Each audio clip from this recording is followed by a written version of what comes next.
mission ko. Di mo alam na dito ko lagi? Hindi po. Ngayon lang po ako dito. Anong grade ka na? Grade 10 po. Eh dito ko grade 1 yung. Grade 12 ba yung anak ko, apo ko? Ano po ako sa ano? Taga Montalban po kasi ako. Kaya pag may pasok lang, kasi after klase, restaurant po. Tapos nag-serve ka? Uwi na po. Marami din couples ako dati. Marami nag-serve dyan sa ano, sa Gordon, dyan sa Cristong Hari. Matapos ano, malayo pa. Yung St. Peter, yan ang nag-donate dyan sa ano eh. Cristong Hari eh.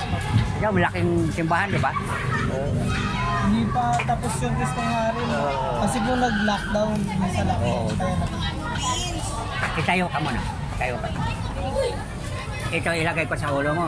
Ipikit yung mata mo. Ito yung Bible na nasa paa mo. No? Tayo na. Ilagay ko sa dibdib mo. Ito yung Bible nasa likod mo. Tayo, ang tayo pag namatay, ating katawan ay lupa. Pero ating espiritu buhay, ipikit mata mo. Ikaw mismo makikita sa sarili. Hindi tayo namatay, ating espiritu buhay. Ikaw pa rin, di ba? Liwanag. Dahil ang salita. Malabasan man natin ng Bible, di ba? Salita ng Diyos. Ang Biblia ay aklat sa lahat ng aklat. Ang Biblia ay buhay na salita ng Diyos. Ang Biblia ay nakatagong yaman sa Diyos. Ang Biblia ay pag-ibig. Biblia ako ng Kapulso Christ, member din ako ng Bible Apostolic. Na dito sa Mateo 5, di ba? Basta ay mapalad. Lakasan mo lang. Mapalad ang mga may malinis na puso.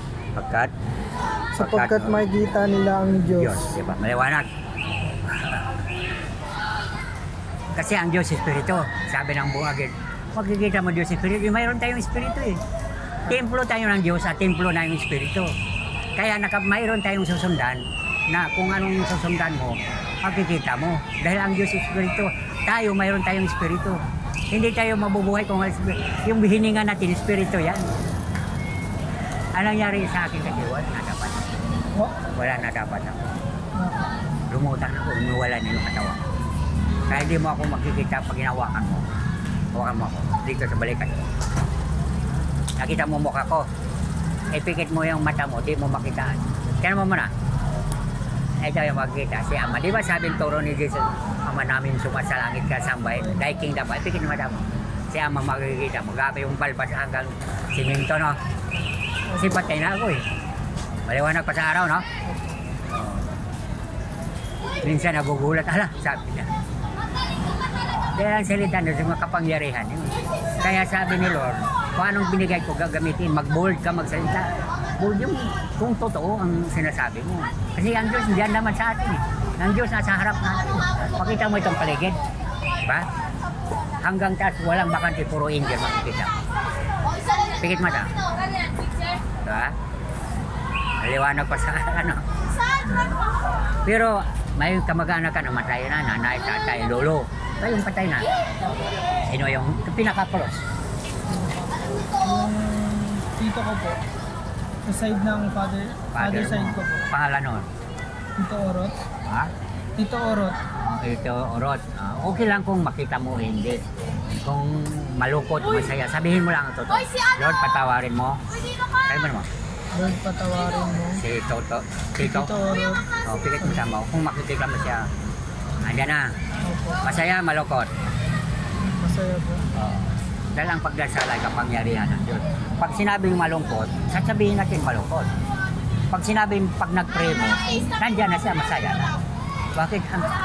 Ang pagdadasal ay kapangyarihan ng Diyos. Kung ikaw nagtutuloy nagdasal, pag naglakad ka, walking. Pag sumasayaw ka, dancing. Pag nagkukwento ka, talking. Nagdadasal ka, praying. Ano ang ibig sabihin ng praying? Tuloy-tuloy ang praying. Ang ibig sabihin, praying is the grace of God. Gracia. Ang praying action eh, di ba? Adverb, adjective, adverb. Praying is the grace of God directly lying to the Lord our God and Jesus our Lord and Savior. Nandiyan na siya eh, nakikita mo eh. Direct ka talagang linya na makikita mo siya. Maliwanag. Oo. Kaya mahirap yung sinabihan nga ako na kalokohan. Kasi vision, ang vision hindi kasi basta beyond the human knowledge, di ba? Ang vision kasi nakikita kaya ito vision. YouTube ko, spiritual visionary. Makita mo yun. Makita mo siya, your videos. Yan. Magkaroon ako ng mga 3.4K videos na. Dami na yun, di ba? 100 na, marami na rin. Kaya na, nabura kasi. Nasira yung ano ko eh, yung ni-repair ba?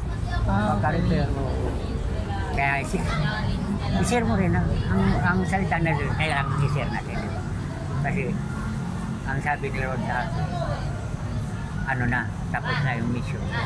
Pero patuloy pa rin kasi maraming nangangailangan. Ang katulad ng nakayanan. Biro mo, sasabihin ko siya, ang kausap ko, ganiha, ini-ignore ako ng ibang reliyon. Pangalawa, walang Diyos sa buhay. Bakit? Hindi ito marunong magdasal. Sarado. Walang Diyos. Nag-asawa yung nanay at tatay. Hindi narunong magdasal. Dalawa sila magkapatid.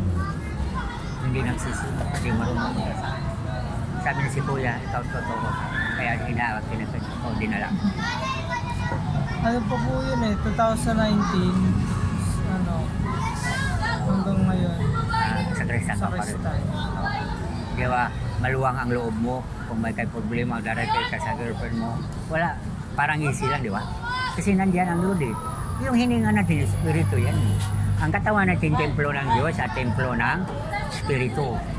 Kaya, pag Espiritu, katulad ngayon, ating katawan na mamatay. Para itong Espiritu buhay, di ba? Pigit mo yung sarili mo makita. Lord, patawad. Ikaw mismo makita sarili mo. Kasi mayroon tayong nakapikit ka pero makita mo. Okay? Yan ang Espiritu. Yan ang buhay na walang hanggan. John 6:63. Ang Holy Spirit is a life-giving Spirit. Tuloy-tuloy na yun. Yan ang ibig sabihin, buhay na walang hanggan. Kasi yan ang Espiritu hindi namatay. Katawan na maging lupa at ang Espiritu buhay yun. Hindi na doon. Diba? Nakita mo na sarili mo, katong tito mo, nakita mo. Opo. Oo. Ngayon mo lang naranasan na makita ang tito mo. Ang healing kasi, praying, action. Healing, ang pagpatawan ng Diyos, walang hanggan. Vision, nagkikita, di ba? Kasi ang Diyos Mateo 5:8. Nabasa ba natin, di ba? Nabasa natin Mateo? Ay, yung mapalad kanina, no? Opo. Ito dati sa Hebrew tayo. Nagbasa ka rin ng Bible, di ba? Opo. Ayun. Sapagkat ang salita ng Diyos ay buhay at mabisa. Higit sa matalas kaysa aling tabak. Kasat magkadulaw dalawang talim kaluluwa at tatagos sa kalawat espiritu at kasukasuhan at nabuto ng tao. Ito ay nakataho sa iniisip, binabalak ng tao. Walang nakapagtago sa Diyos. Diba? Ang lahat nagkikita eh. Di ba? Dito na po muna ako. Oh, sige. Salamat. Thank you po. Thank you po dito. Salamat. Nabigay ko na sa iyo, ha? Opo, ito po. Thank you. Sige. Oo, sige. Bibigyan na lang kita. Nabigyan. Kanina? Ito po. Nakita mo, sige, ipikitan mo. Huwag kawawa ka naman. Pikitan mo. Lord, patawad. Sabi mo, okay lang, sige. Okay lang. Lord, patawad. Pikitan ka. Pikit lang, huwag kang maya. Nandyan lang, di ba?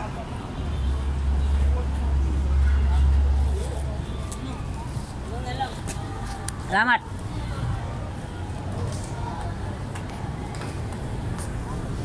Salamat. Kasama yan.